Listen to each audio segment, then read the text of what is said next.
man, what if that guy just got on the right team? What if that guy just didn't tear their ACL? What if this athlete just played in this era at this time? What if?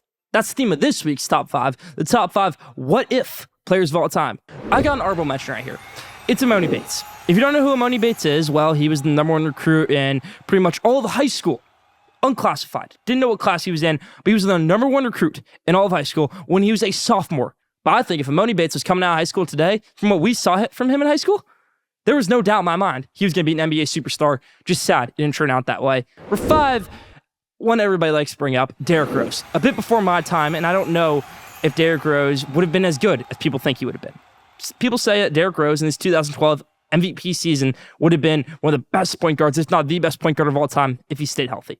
Number 4, a guy who also never really got injured until this point in his career, Nick Kyrgios. Nick Kyrgios came out of the gates at 18 years old, not wanting to play tennis. He wanted to play basketball in Australia, but hey, he could serve the ball 140 miles an hour and hit flat winners from anywhere on the court. So he went to Wimbledon and he beat Rafa Nadal at 18 years old, only hitting tweeners, it seemed like. But he didn't want to put any effort in. He might be more talented than Roger Federer, Rafa Nadal, Novak Djokovic, but he didn't want to put any effort in. Number 3, Ichiro Suzuki.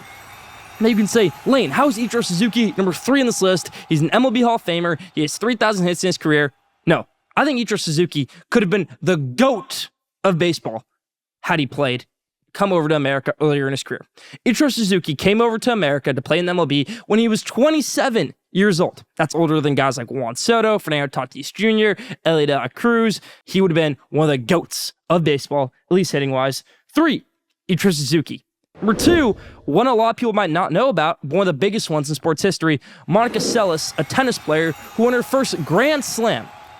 Women's Grand Slam, real Grand Slam, not junior Grand Slam, at 16 years old. She had 8 Grand Slams before she turned 20, and she won 9. Unfortunately, a fan of her biggest rival, Steffi Graf, ended up stabbing her during a match. She never was able to fully recover, never became a champion again. Number 1, Bo Jackson.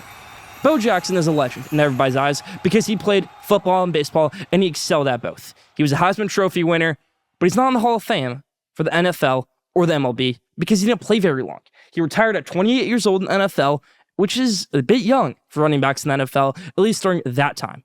And he retired at 31 in the MLB. Leave your thoughts in the comments if you think I missed anybody. If you're going to say, well, what if Brandon Roy didn't get injured? What if Greg Oden did get injured? That's Bob for Top 5 this week.